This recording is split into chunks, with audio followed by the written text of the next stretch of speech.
Good morning and welcome to the Gael Report. I'm Carrie Lansing. And I'm Megan Frischmeyer. Today is February 3rd, 2014. To start with today, we're going to touch on an always hot topic. As many of you know, there are rumors floating around about Fort Dodge, Iowa getting a Buffalo Wild Wings. The restaurant offers a variety of food items, including flatbreads, burgers, desserts, and their famous chicken wings. Sadly, the chances of Buffalo Wild Wings coming to Fort Dodge are slim.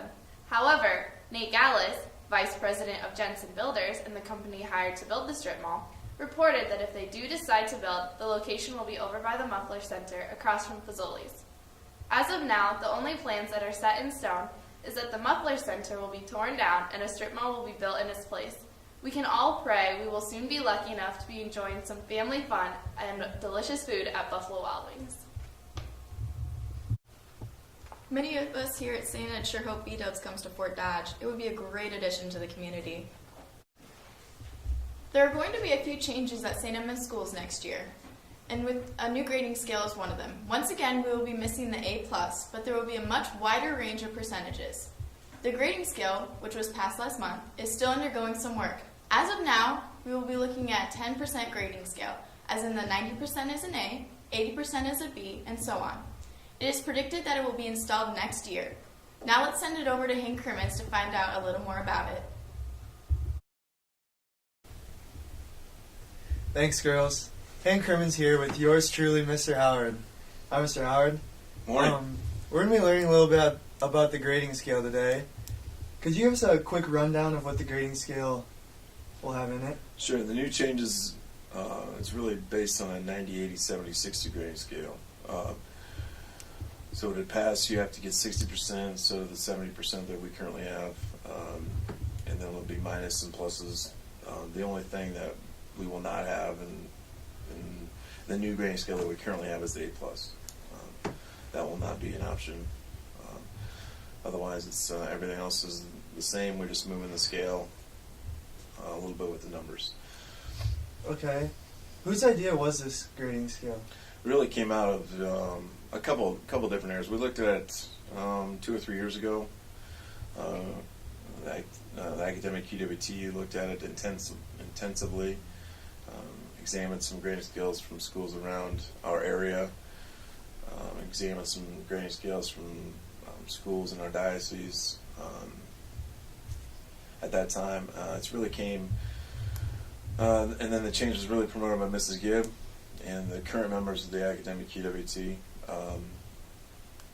Really to help our students.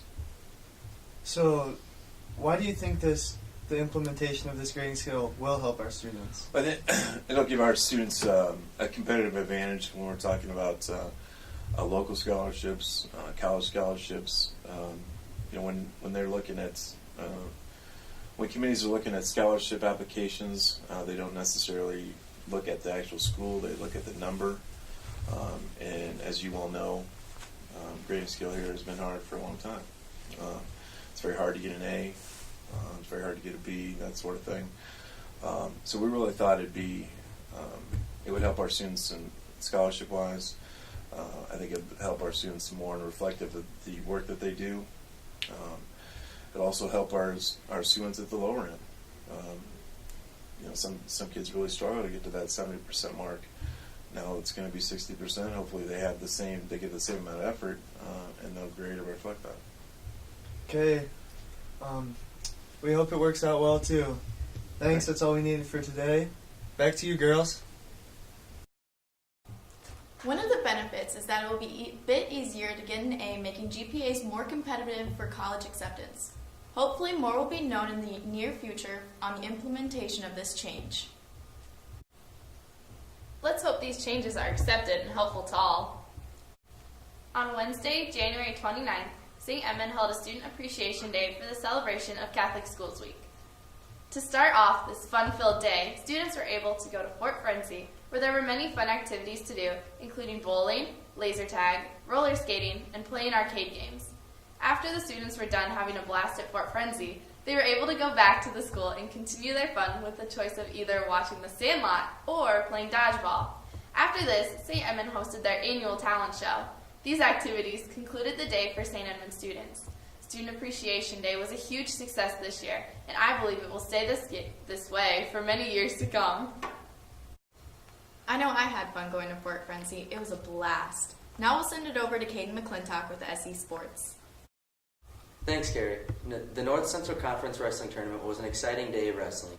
2 champions were crowned for St. Edmund, one being myself, who entered the 120-pound weight class with one goal in mind, to win my 4th consecutive North Central Conference crown. I won my final match by forfeit. Vinny Harvey also showed his dominance in the North Central Conference. Harvey won by a score of 14-0, giving him his 2nd title. The North Central Conference team tournament champions were the Webster City Lynx, with the Gaels finishing 7th. On the hoop side of winter sports, the ladies' basketball game against Algona was a physical game.